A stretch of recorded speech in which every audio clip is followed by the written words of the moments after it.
Hi, how are you doing? Welcome to the Empathy Explorers podcast, the place where you'll find conversations with people that pursue their passion. They share the blueprint to their journey, dive deeply into the habits and goals the fellow explorers share with us. So start packing and make sure you are ready for the journey.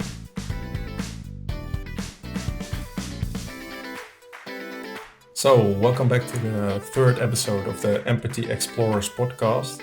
It's been a while, but I've been chatting to another Helena, one that I've met like in the first days of my Instagram journey actually, and finally we're able to meet each other online. And I like to say hello. And Helena, can you give us a bit of an introduction of who you are and what you do at the moment? Hi, so my name is Helena. I'm a designer from Croatia, which is probably something you heard in the last episode as well, but I'm a different person, I swear. So I'm a designer. I also work at a private university called Algebra. I teach 3 courses. I also mentor at Springboard and Design Lab, and I work as a UX UI designer. And I think that's it. I'm quite a bit of a designer. Yeah, we have like a Dutch saying for someone like you, and it's like you're a busy bee. You're like Yeah. someone that has a ton of different stuff and doing it all together. So my first question was like, how do you manage all this together? Like time-wise or Time-wise, yeah. I'm just very coordinated. I really like timing my stuff and putting stuff into calendars and writing everything down and just making sure everything goes on plan. So I'm good at managing my stuff and my time. So you was probably pretty happy that we started 15 minutes late with this episode because of me. So By 15, you mean 30, but 30 right now, yeah. Oh, wow. We're all already starting off with a great, no, great it's okay. example. For you, I freed out the whole evening so we can be as late as possible or needed. Yeah, do you have like trouble with that when that happens because of you doing all that stuff together? Well, luckily, all of my stuff is pretty time-based. So I have an hour for and 30 minutes for my classes, for example, and it's a strict time. If my class starts at 8 a.m., it starts at 8 a.m. and finishes at 9:30. So it's strict. Oh, okay. Yeah, and the work like you do for the agency, is that in the time in between or?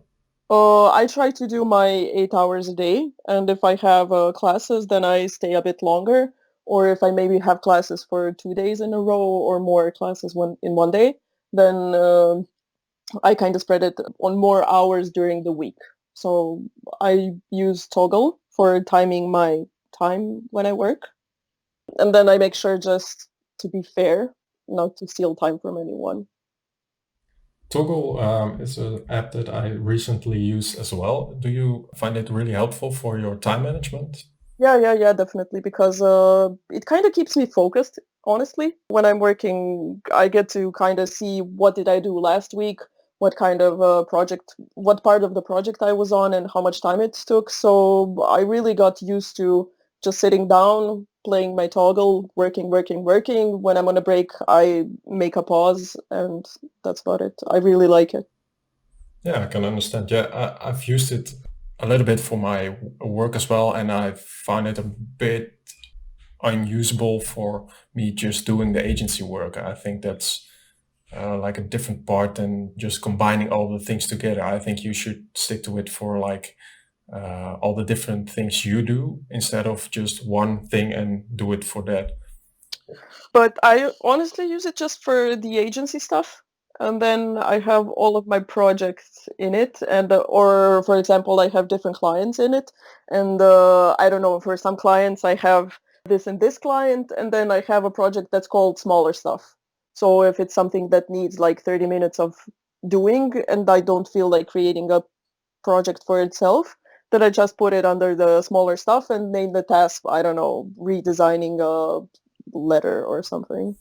Okay, and do you feel like in a day where you have classes and you have to do some work for your agency and maybe do some Springboard as well, do you find that you get a new motivation out of the one and then going to the other? Or how do you keep the motivation level high for such a busy and Well, it's completely different stuff. So teaching and mentoring for me is more like a hobby, and I kind of treat it that way because it's something that I do for fun, and then there's the extra added value that actually get paid for it. So that's kind of great. yeah. The mentoring stuff with Springboard and Design Lab, I've actually started doing that. This is very fresh. I've been doing that for like a month maybe. So it's really, really new. But it's something that I started because I already try to mentor people, and I'm always mentoring my students, and I stay in contact with them after they finish my classes. So basically, I like helping people and just sharing knowledge because I believe that knowledge should be shared. And then I figured if I'm already sharing this, I could just get paid for doing that. So that's I mean, is that good motivation?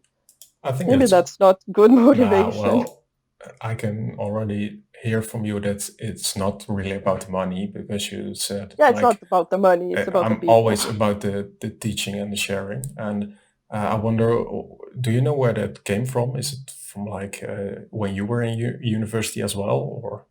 I was always like this, but something that maybe has a impact is that my mother was a kindergarten teacher. She's retired now. So I've been kind of connected to educating people, little people, but people. From I don't know, usually she would come home and say, oh, I have to read this book about education, and then she has to return it in 2 days, and I read it in between. So I don't know, it's something that always interested me. uh, It's the- it's in, my passion, I guess. yeah, and in kindergarten that can also take a ton of energy out of you, maybe more than people at university. So Yeah, but everything has its pros and cons. yeah, yeah. I think you do a ton of stuff, and I feel like what I wanted to talk about was a bit about how you became a mentor for the university and the teaching there. So can you tell a bit more about that? How you became one of the Well, that was sort of an accident. When I finished my university, I wanted to, like, I knew I wanted to be in education. So when I finished my university, when I graduated, I tried to get a job at my university, but there was no hiring and there was no place and other political stuff, university political stuff. So I kind of gave up on teaching and decided to get a job. And I got this job at Imondo Design, and my boss was working at Algebra University, the private one, and she had to travel somewhere, and she asked me if I could kind of be a substitute for her, and I said, yeah, sure. It's only my life dream. Why not? yeah, why not? Yeah, yeah, but I played it totally cool. I was like, yeah, sure. Why not? Yeah. It's no big deal. Nah. And slowly I started taking over more and more stuff, and I basically have all of the classes myself now. I mean, I have the practical part of the classes. I still have a professor that's kind of above me, which has the actual classes. So what do you actually do then? This year was special, so let's not talk about this year. But usually I have like 20 or let's say 12 to 20 people in a classroom. They have computers, and the classes that I teach are visual communications design, which are I'm trying to think of the English names. Visual communications design, multimedia publishing, and computer tools in visual communications, which is Adobe, basically Photoshop, Illustrator, and InDesign. And it's very fun. It's very fun. All of the classes are very fun. In the visual communications, we talk about design basics. So it's design 101 and why it functions the way it does and how to make it better. multimedia publishing is they create their own project, which is a digital magazine in InDesign, and computer tools and visual communication is Adobe, which is I mentioned Photoshop, Illustrator, and InDesign. And I teach all of those classes to Croatian students, but some of them I also taught Erasmus students, which I gave in English, which was again fun. Well, okay, so that's quite a lot. And what kind of study do they have then? Is it like a design related study, or is it IT related, or? It's IT related. One is digital marketing, and the other is multimedia computing, which is basically everything multimedia. And then they can choose to specialize in, for example, photography or maybe videography or doing something really cool with 3D and stuff like that. Okay, yeah, I think that's quite similar to what I did actually. Here it's called IT and media design. Ah, So nice. it's, yeah, I think it's quite similar, but I actually did a bachelor, not a Not master a in that. graduate.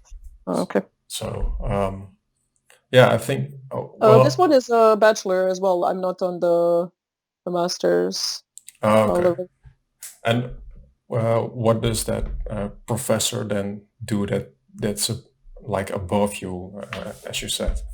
Oh, he's above me by being the professor. So it's a, I don't know how to explain it because I'm lacking words.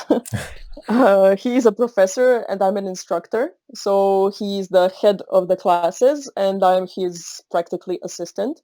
So I do the practical part of the classes and he does the lectures. Ah, okay. And the lecture is kind of 2 hours of more theoretical, and then they come to me and do more practical. I think that it's like the better way to learn, actually, just to practice stuff. Yeah. Um, uh, what do you get out of teaching? Uh, what do I get? I get a lot of fun. I get to see a lot of people growing. Like one of the things that's more amazing to me is when I hear someone repeating my words, and usually it takes me off guard because I'm like, do people actually listen to me? What? Why?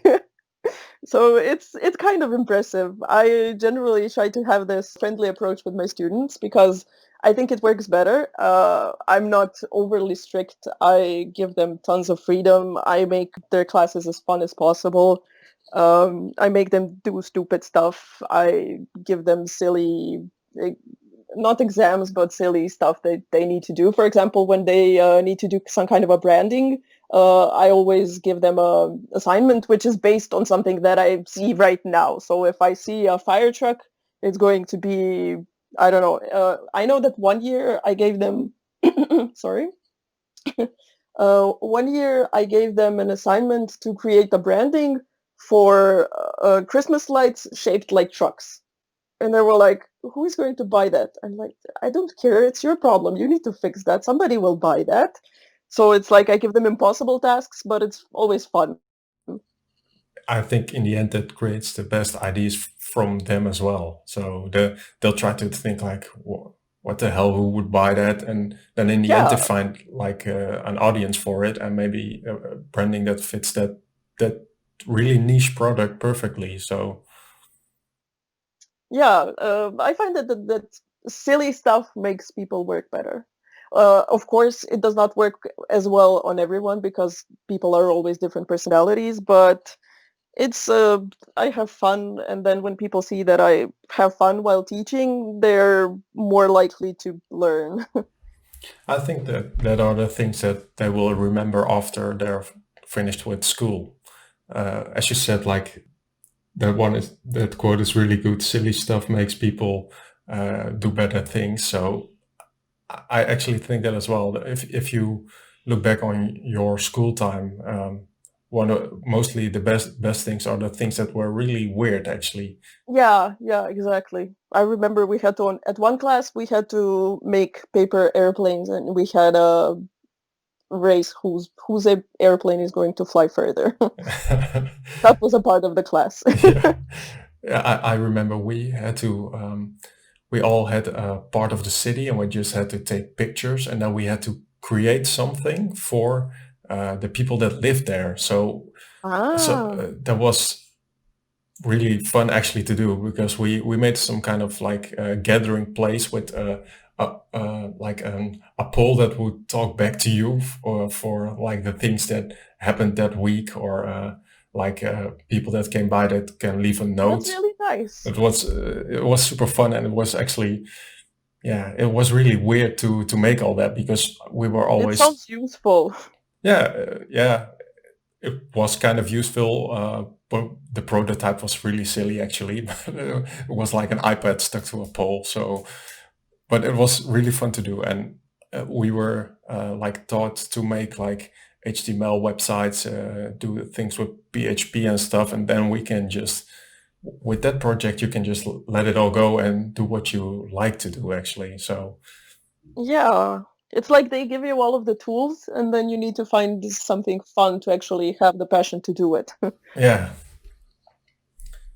Um, So from there on, what do you think is like the most memorable experience you take away from teaching there? Um, I don't know, just the general.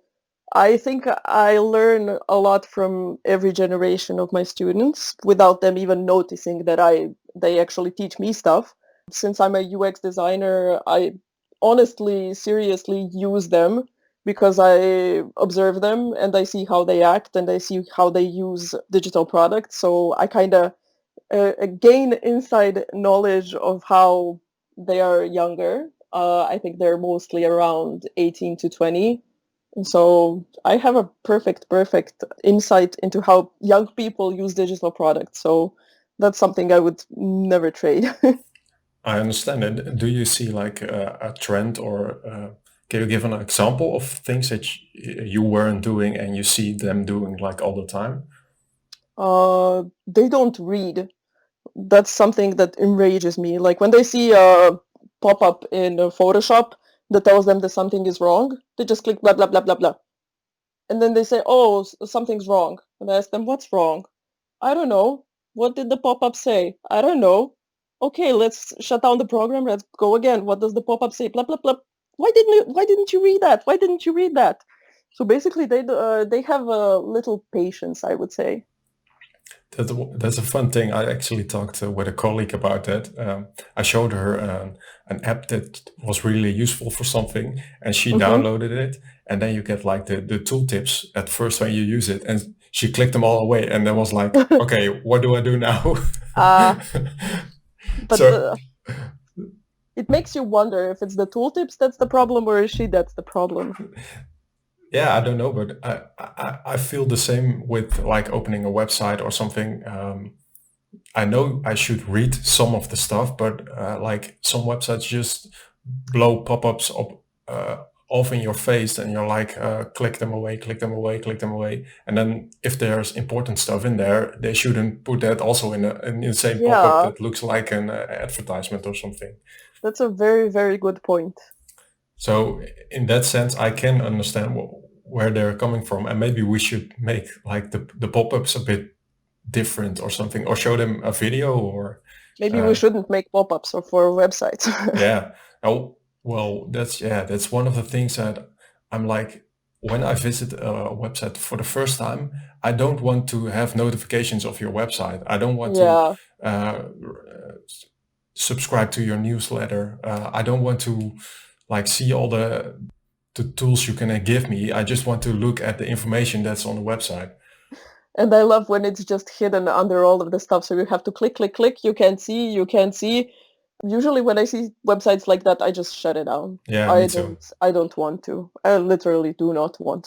I don't know which UX designer makes that stuff for those websites, but they should bring them down. I had a sketch meetup, and one of the speakers, I co-organize those as well, by the way.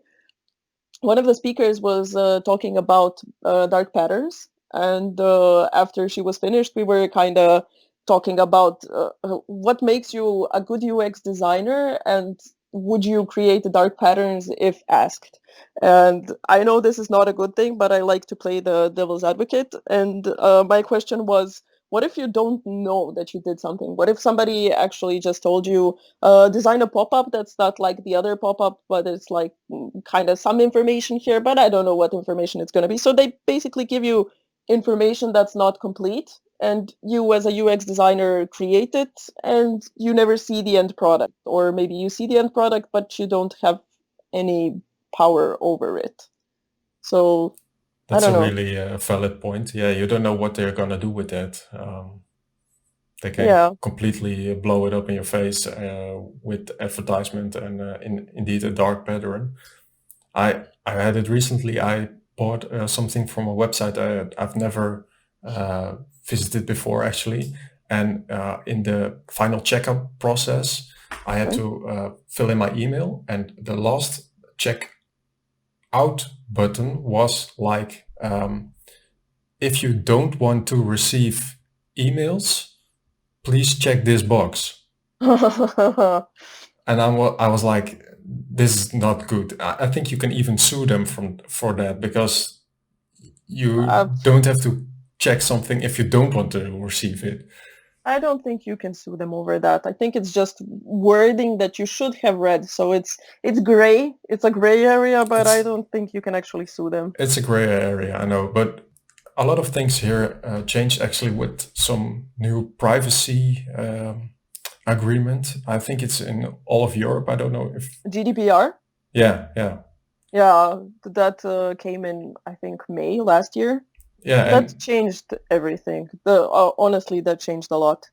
yeah, for us as well, we had to change like all the forms and all the Hmm. information that we yeah, initially saved from people, that we need to have like backup plans of erasing them every 30 days, 60 days, showing them all like, what do we do with your information and such.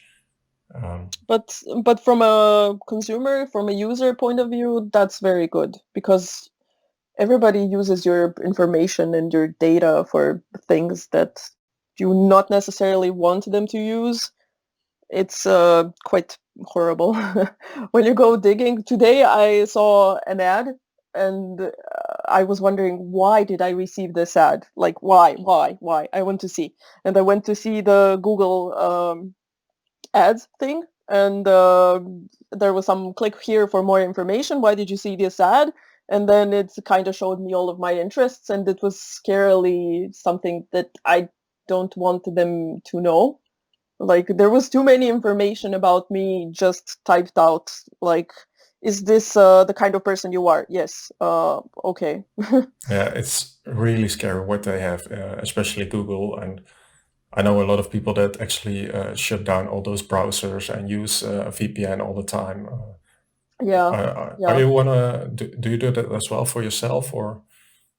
Not really. I only used VPN for Spotify, but Spotify came to Croatia this week, so Oh, nice. Yeah, I talked about that with Helena in the last episode as well. Yeah, this may sound really weird, but um,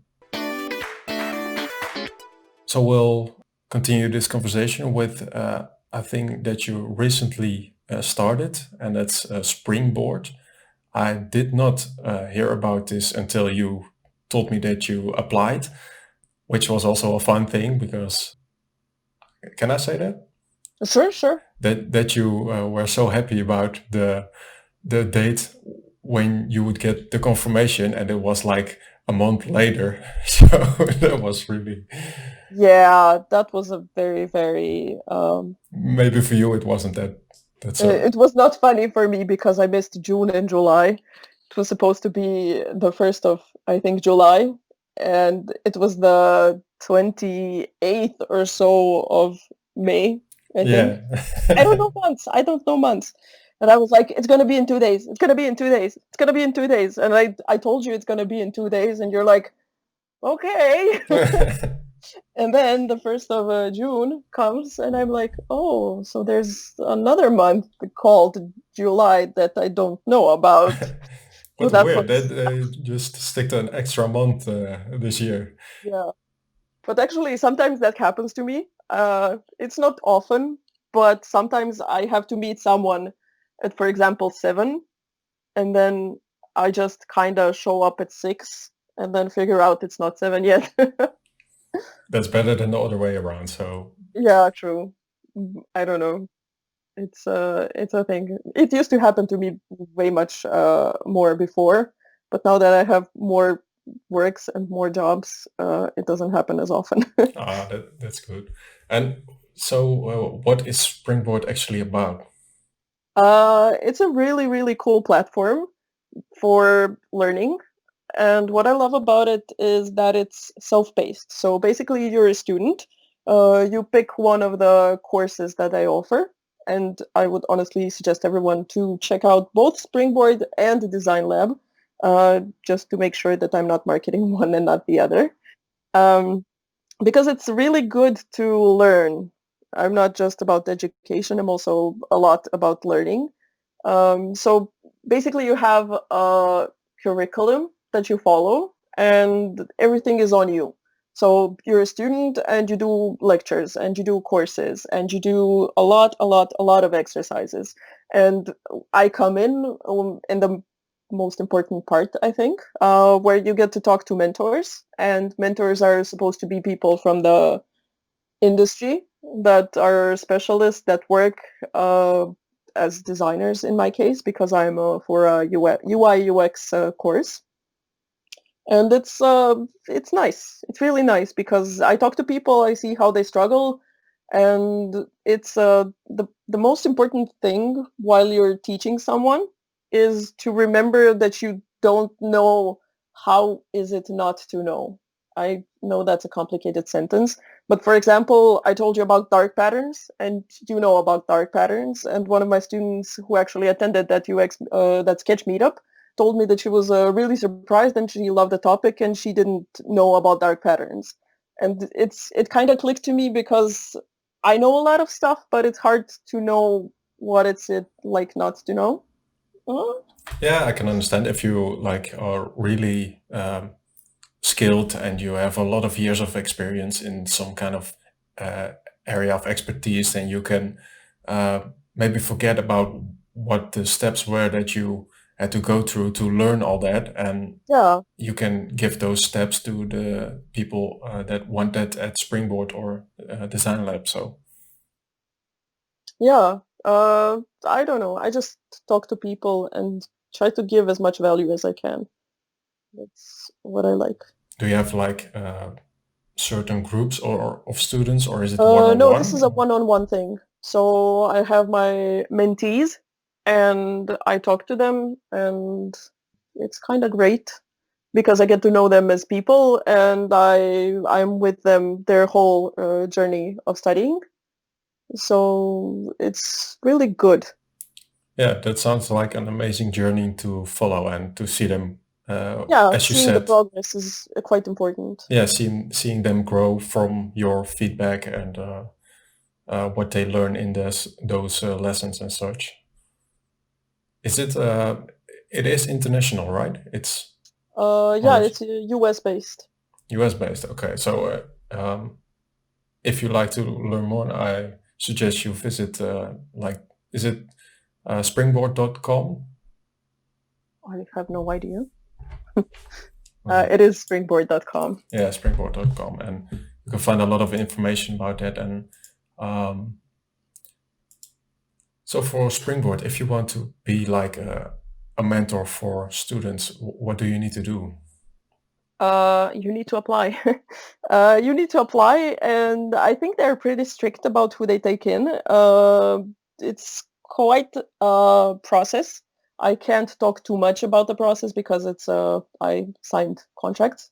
But I think if you know what you're doing, if you think about yourself that you're an expert and that you know how to pass on the knowledge, you are going to be like you have a larger chance to be accepted, but they seriously don't take in everyone, and I think that's a good thing because if they want to have people who are mentors that are actually people who know their stuff, then they need to be not loose about who they take in.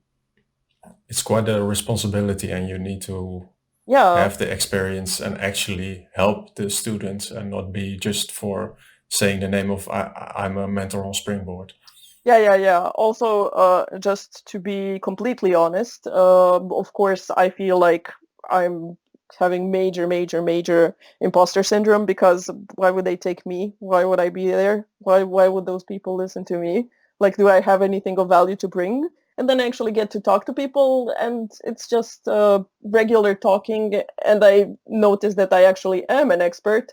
So I think my point is everybody has imposter syndrome. It's completely normal to feel like you're not you're not fit for it.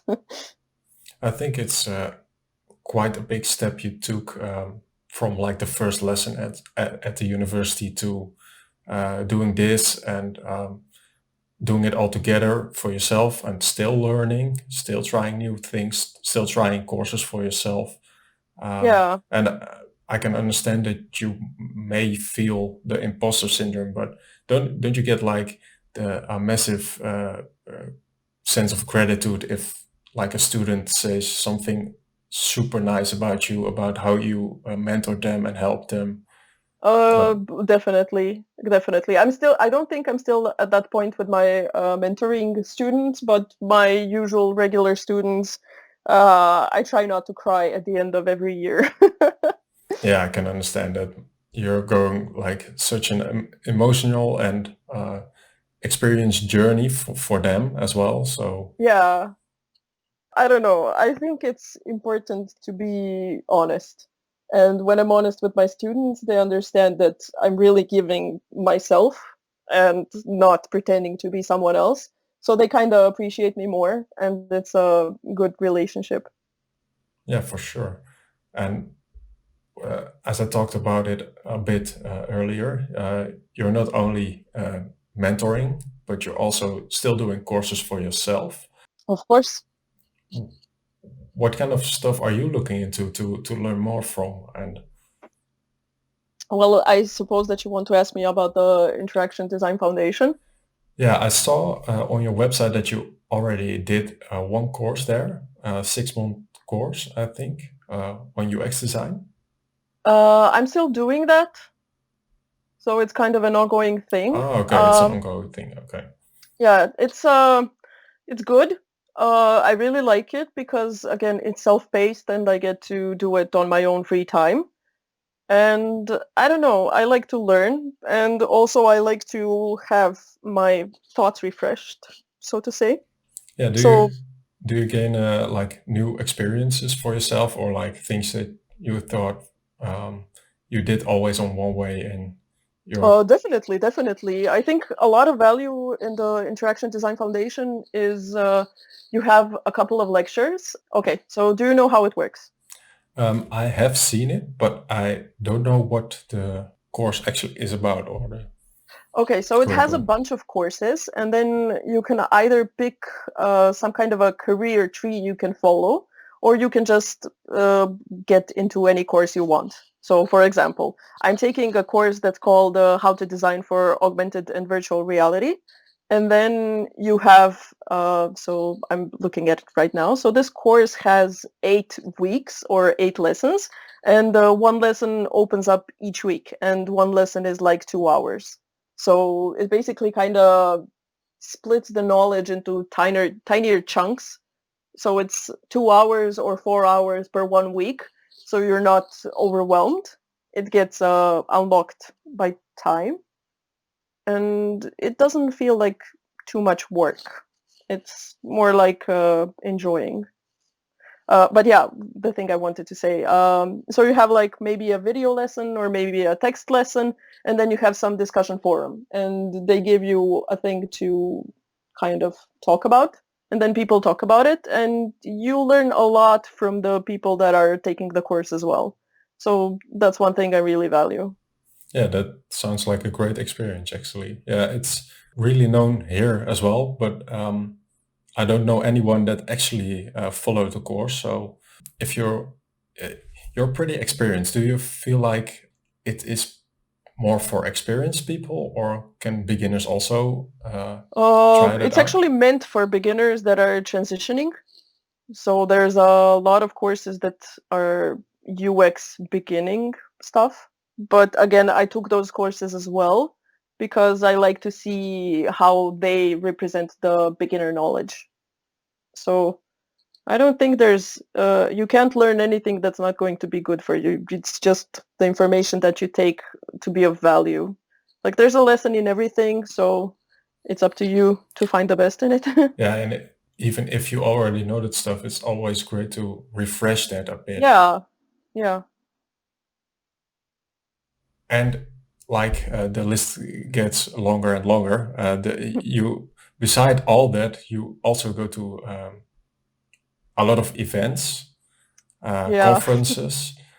I think I made a quick list. I think these were all from 2019, but correct me if I'm wrong. Okay. You went to Webcamp in Zagreb. Yes. You went to a Shift conference In Split. in Split. You went to Yeah. IT camp. Did I go to IT camp? I don't know, but I think it was maybe an online event, okay. or maybe you think webcamp. I saw Web Summit, Yeah, Web Summit. That was in November. and we are developers. Did That you? was, yeah, that too. So that's quite a lot, quite a long list for only just 2019.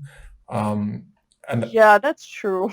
yeah, one word came to mind for me after seeing the courses that you're doing and the events that you are going to.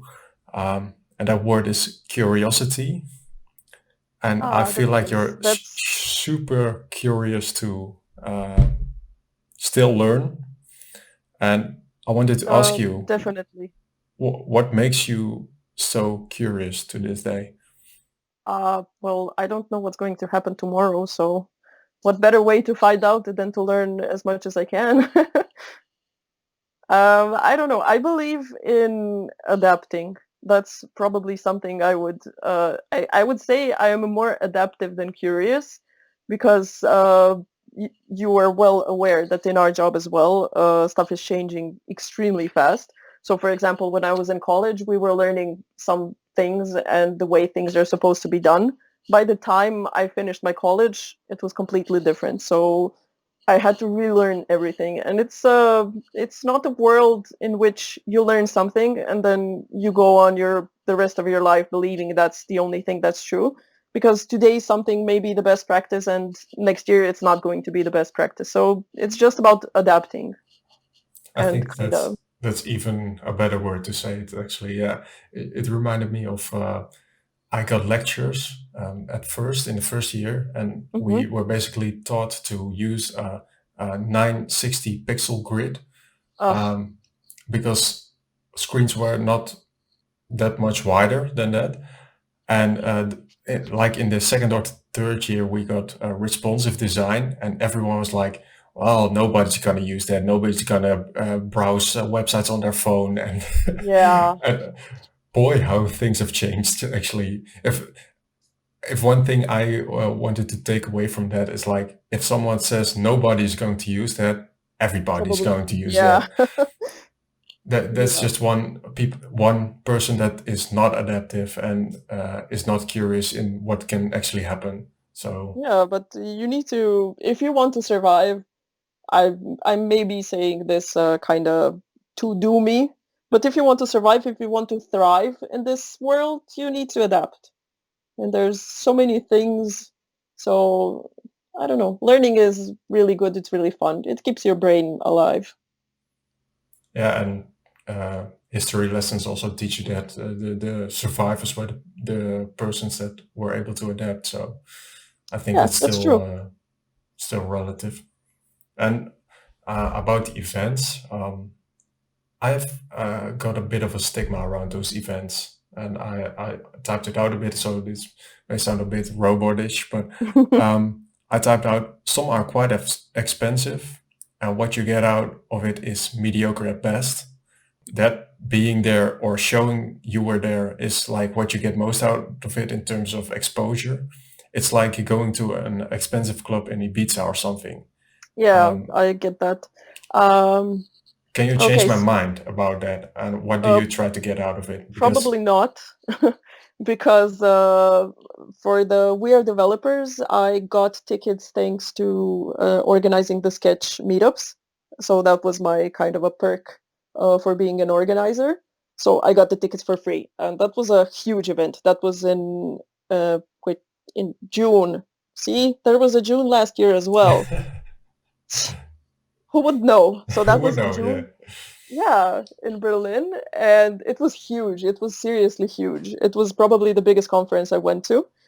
And with the conferences, it's always like, what do you expect to get? If you go without any expectations, you're probably going to have a poor time because you need to either mingle and network with people, but at such huge events, you need to find people beforehand and say, I'm going to meet this and this person from this and this company, so I can kind of maybe get a job 2 years from now. And that's what people actually do.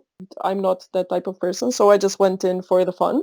I listened to a few of the lectures and I just enjoyed the hugeness of the event.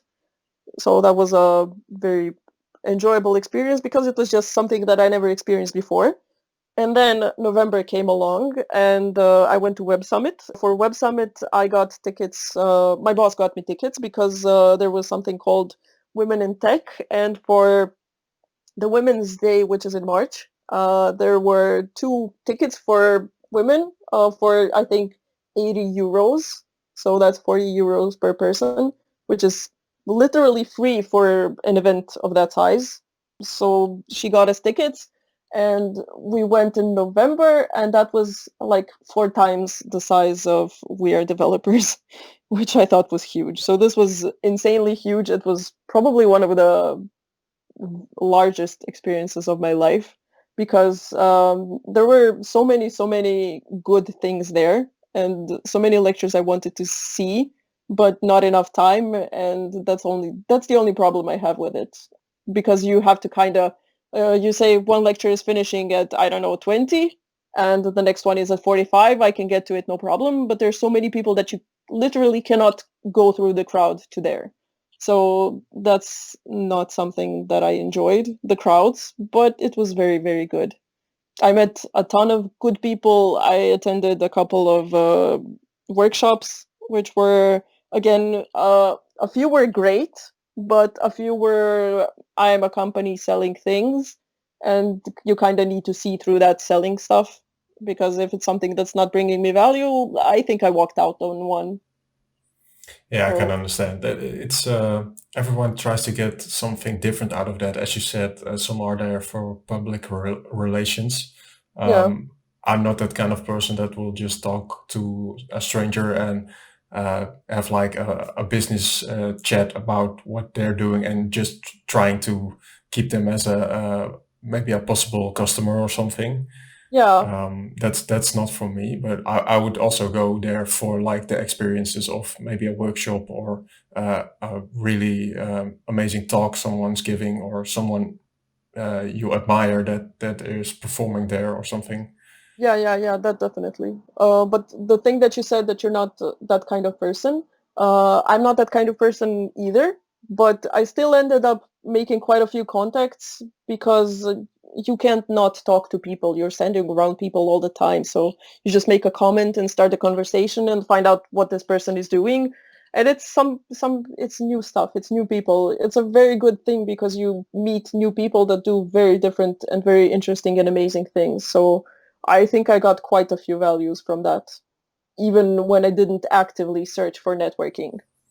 Well, that's a great way to end the event thing with a positive because I think Yeah, there is value in it, and I don't know how we're gonna do like that kind of large events in from now future on. from now on, but I think if eventually we'll do that again, or maybe we'll have like live audience from streaming or something like that. But thank you for like explaining that a bit about what you get out of that, because I had a bit of that stigma, as I said, and Hmm. I think I know it's not true, but it's good to hear from someone that's been there for like. I would say give it a shot because you mentioned all of the conferences I went, and one of them is WebCamp, which is a Zagreb-based conference, and it happens every year.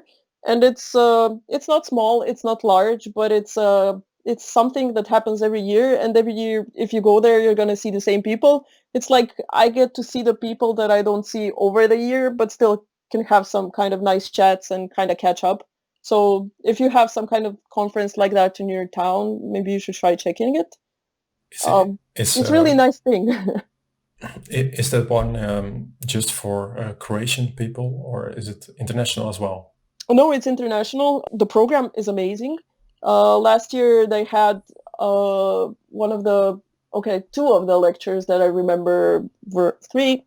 Okay, but I can't remember where the third one was from, so I'm gonna stick with two. The first lecture that was amazing was about the Boeing, the plane, and about the UI and why did it actually crash and what led to all of the bad decisions. And that was kind of impressive to hear in my hometown. In It was a really, really good thing to hear.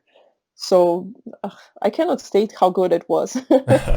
Well, it sounds impressive. I have heard of that talk actually, because I think they are doing that on other places as well. Yeah, I think Um, so. But it's kind of weird when you hear it in your hometown and like, this is happening here. yeah, and it's super valuable that they show uh, like they did something really wrong actually, but we Yeah. don't really know why it all happened, and if someone can explain that in like more basic language and a powerful story, that's Yeah. It's all about the invaluable. story. Okay. Well, I think if you can get me tickets to like a webcam Zagreb, I'll go there. We'll Uh, see what can be done. I think I actually did buy tickets this year, or I did not, but it was canceled this year. are they not No, doing actually, I like? did not buy them because it was canceled. I was waiting for them to say it's gonna happen. Yeah, it was canceled. Okay, I'm gonna catch you early bird tickets for next year, and then you have to come. Then I have to come. Yeah. Yeah. Well, I think they're going a lot more online now. Saw a lot of Instagram people like Mike Janda and Tom Ross. They Hmm. also went live with like online conferences where you can, yeah, invite yourself to that meeting and such, and have a little chat with them as well. So I think that will happen more often, but it's also good to like get to know the audience a bit more, and Yeah. that Um, that is not just all about the people that are speaking. I had a conference, we can call it like that. It was Women in Technology this year, but it was so huge, and you're supposed to talk to people, and I didn't find it personal enough. So I kind of just listened to a few of the lectures. I didn't chat to people, and then I just kind of took what I wanted and left. But maybe that's just me because I don't see the point in chatting. I don't know. I don't know. But I'm going to be attending the Smashing conference live, which is online, and it was canceled because of the Black Lives Matter. And I think last week, they said it was going to happen on August 20th to 21st. So I'm looking forward to that. That's going Yeah, to be a good one. let me know kind of insights you get from that. Sure, sure, sure. I have like a few more questions about your Instagram, and then we'll finish it off with the lightning round and a last question. So Okay. you started a really niche Instagram, which I found really funny. I wanted to have an example, and it's like being an animal researcher and focusing all your work on ants. Like ants are Why do you call them ants? uh, It's not like that. It's no, like, no. no. Okay, let me do it. It's like being an animal expert and focusing on animal feet. That's a better one Is that a because better one? most animals have feet, but all of the feet are different. Okay, that's a better example. Yeah, I was thinking like ants are fascinating on its own, but still, there's so much Yeah, more but to it. And I'm really curious. Why did you choose buttons, or did the buttons choose you, or something? How did that happen? I don't know. I'm always looking for some kind of a outlet project which I can work on. So I did a lot of creative stuff. At some point, I created jewelry made out of concrete. So I always need something to do. And I was trying to learn more about Instagram and how to grow Instagram following and stuff like that. So basically digital marketing. Um, and I needed some kind of a project to test it with. And I like buttons. That's the point. I don't think buttons as a UI element get enough attention, I think, because people just kind of click them and don't give them any relevance. And one other thing that sometimes I need to create a button, but I don't have any inspiration. So then I go around and try to see what happens if I click here, what happens if I click there. So the idea kind of came on itself because if we can have soups of the day, why couldn't we have buttons of the day? And then I was like, well, we're going to be fancy. It's going to be called button du jour. So that was my line of thought. Yeah, I keep thinking about the thing you said earlier, like silly stuff makes people better. It's like Yeah. you picked one item and you try to really dive deeper in what is the best thing you can use of a button and give it more attention, as you said. I think it's one of the most important things you can have on a website, and Yeah. it deserves appreciation. It does, it does, it does. But I also learned quite a bit because we talked about this a bit earlier. I recreated, so I have this thing going on where I show a part of the UI and then a button underneath, and I write down what's good about the button, how does it fit into the UI and stuff like that.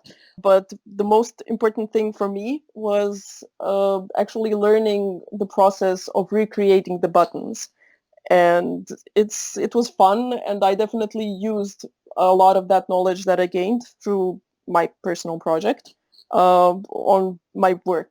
So I don't know, people have personal projects, they pay off. I wouldn't be talking to you if it didn't have the buttons. That's for So sure. We wouldn't have met, and yeah.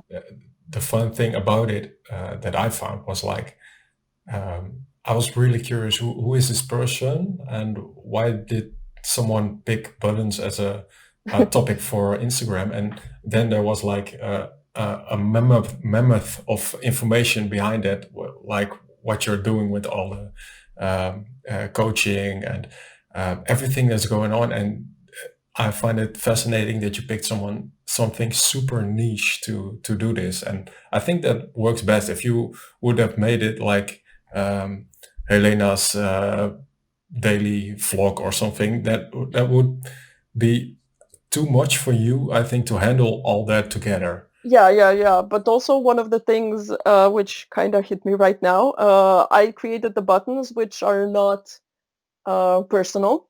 So it's not tied to me. And anyone that just checks out the buttons has no idea who I am. So basically what you said, you didn't know who I was. I talk to you guys as buttons, and most of people refer to me as buttons. So I find that cute. That's a really good nickname. But I don't know. I didn't want my private life to or my real life to have an effect on it because it's my own project off the side. And I wanted to try to see what I can do with it without kind of people knowing about it, if I want to say it like that, because it's something that I wanted to see if I can do, or it's gonna flop, or can I do it, or stuff like that. But again, I learned quite a bit, so I don't regret it at all. I think it's a great one for ideas for people if they don't know what to post or how they could learn Instagram. Pick something super niche and make that the thing. If you don't want to put yourself in front of it, you can just yeah get an idea of like, what do I want to share, and share that and try to grow that as a channel for yourself. Yeah, but you keep saying that it's super niche, and when I created it, I didn't consider it like that. I mean, you're completely right. It's beyond niche. It's like it's extremely rare. Yeah. But I told you I was talking to a friend that's kind of tutoring me about Instagram. And while I was talking to him, I figured that if I don't continue with my buttons, or if I kind of get the buttons to have a larger following, I can probably expect every other UI element to have their own version like that. Like there's going to be a toggle of the day, or I Yeah. don't know, input field. I can. Why And didn't I go with input fields? Why did I go with buttons? no, I think you picked the best one actually. If they try to follow you, then they have a hard time making content for that.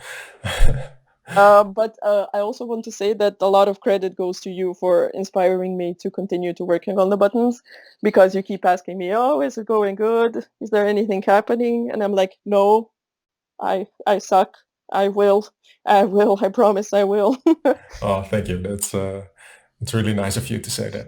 So you're And keeping me accountable. I think that's a good thing to have. I think that's a good thing to have. I also lack some motivation to do some things. This is the third episode. I wanted to do one like every 2 weeks, and we're already in July, so uh, that didn't really work out. But having someone accountable and actually counting on you to do something really helps for me to Yeah, create. but you have a good plan going on, and I think it's going to kind of roll from now on. Yeah, that's true. I needed to figure out a lot of things, and starting a podcast seems easy until you actually try to upload the first one, and then you'll see a lot of things that need to be fixed before that I didn't even know a thing about. Uh, So, yeah, that's also a learning process, and I think the second one went a bit smoother actually, and I think this one will also be a lot smoother with like uploading and such. So I hope this one will be online really soon. So okay, I hope so too. I wanted to end our interview with something that you actually provided for me as feedback, and that you said like the interviews are really long. So make it shorter, make it shorter. No, that's a Yeah. joke. But you said maybe do something like quick questions. So I stated 8 questions that I want to fire at you as a little bit of a lightning round to end the interview with. Um, Okay. and I'm kind of scared of this part. I don't know what to expect. I want to start lightly. Okay. Um, okay, well, say the first thing that comes to your mind, and I don't even try to elaborate on that. It's just the next question, next question, next question. Okay. Okay, okay. So it's going to be funny when we talk about this. It's going to be next question, Yeah, and then yeah. you're just gonna cut everything out because my answers are so boring, and it's gonna be Uh, next to topic. I don't hope so. Okay, um, shoot, let's yeah, go. the first one. What is your favorite snack? Bounty. What is your favorite place to visit when you're on a holiday? The seaside. If you won $1 million, what would you buy? Stocks. What is your favorite language? I don't know. English, I guess. Name a movie we should all see. Oh, you got me with movies. The Prestige. What is one of your favorite songs? Um, Glory by Dermot Kennedy, I think. What is a thing you're scared of? Not knowing And what is your greatest achievement? this podcast. That's a nice one to end it with. You had some really nice answers. I know. I want to pick one out. You said name a movie we should all see. You said The Okay. Prestige. have never seen it until like last weekend. I saw it with my girlfriend, and So how best is that movie? I can totally understand why you would say that one. It's yeah, it's an incredible movie, and you see two kind of personas going at each other, and it's Yeah. No spoiling, no spoiling. no, it's no spoiling, but I feel like you can also compare it to like some kind of dance or something. They're dancing around each other with all the things that are happening, and Yeah, but it's such a layered movie, and I don't know, it's one of those movies that if you see once and then you see it again and you're like, oh, this and that happened. Yeah, actually, I would recommend that one as well if I would have that question before me. So I would say go watch The Prestige. I think it's on Netflix here actually. So I don't know if it's on Netflix for you, but I don't know. Which movies you've would you give? I'm all about war movies actually. Oh, Unbroken is one. okay. I don't think I watched it. I kind of skip war movies. I really like the real story behind it, and seeing Unbroken is about an Olympic runner, The and Runner, and the he, the the the one that ran in the World War II. yeah, just before that, and he went to war, and then Uh, his plane got shot down, and he goes to a Japanese camp, and he tries to survive there, and yeah, no spoilers, but he survives. Um, and his goal was always to run a marathon, and he did run it at when he was, I think, around 92 or something, oh wow. 92 years old, and he ran a marathon in Boston or New York. And seeing Oh, that picture just made me tear up. Like that's such an incredible, powerful movie to see what people can go through and still survive and still have that mentality of I'm gonna win this all. that's really inspiring. Yeah, that's for me as well. That's why I like those kind of war movies, not just about the shooting, but also about like the motivation behind those people. Yeah, that's completely insane. I haven't watched it. I honestly haven't heard about it because when I hear war movie, I just like nope, Shut nope, down nope. completely. Yeah. Yeah, but this sounds amazing. I probably won't watch it because it's a more war movie, but thank you for the short no spoiler synopsis. Yeah, it's okay. I'll leave it in the show notes. People can look it up. Yeah, one of my questions that I always ask is, what is a thing you like to explore more of? Um, Knowledge? That sounds kind of too repetitive, but I don't know. Things I don't know yet. Let's go with that. I think that's a great topic. It fits with what we talked about earlier, Yeah, and I think it also fits your personality. So I didn't think we were going to talk about education that much. Seriously. I thought it was going to be more design based than education based, but apparently that's where this conversation led us. yeah, that's how things go actually, and I think it was really helpful for people that are trying to get more college of more knowledge, or just want to try to be a mentor themselves. So yeah, really glad that we talked about that. Me too, me too. So I like to end the episode with a question from you. Do you have a question for the audience? Oh, this is the part when I start to panic and say, I have no question. I have no question. Okay, so I have a question. What is one passion project that you would like to do, but there's this thing stopping you and this thing stopping you, and basically there's nothing stopping you except yourself? So, what is your passion project and why aren't you doing it? And don't lie to yourself. Great question. I think everyone has that kind of passion project that they want to do, but they never get to it somehow. Um, Yeah, yeah, for me, that are like simple things like drawing. I really like drawing, but yeah, just in my holiday, I draw like one or two things and then I'm done with it somehow. But I really like it, but I don't get to it back enough. yeah. but I think it's important to incorporate it somehow in life.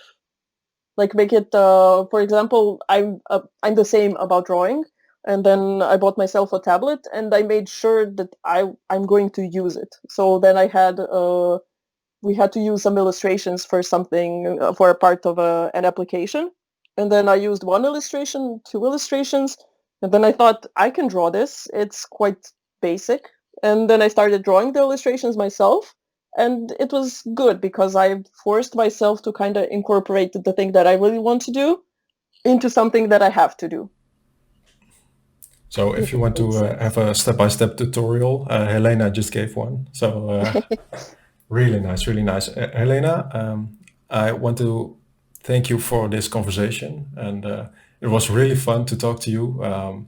It took a while, especially from my side, but Yeah, to set it up. I'm happy we could have this conversation today. So I would like to thank you for having me because it really means a lot that you think I'm somebody that is kind of worthy of having on this podcast, because I think the topic is amazing and it's something that has potential. It's definitely something that's very, very good. I think it's high quality. So thank you for having me. It's an honor, seriously. thank you for the compliment. And Helena, where can we find your buttons? You can find my buttons on Instagram. The handle is button du jour, but I'm pretty sure you're gonna write that down somewhere. So don't be afraid to mistype it because it's gonna be written down somewhere. It will be in the title and probably in the mini clips that we're going to make of this episode as well. So, Ah, okay. well, thank you for listening all. And Helena, thank you for stopping by. And we'll see everyone in the next episode. Bye. Bye. That's about it. Thank you so much for listening to this show. I hope it was enjoyable to you and you also got some valuable insights. It would mean the world to me if you could let me know what you thought about this episode. You can find me on Instagram at ruud.exploor, ruud.exploor, or on Twitter, ruud_explore. So let's have a chat and hopefully see you next time. Bye bye.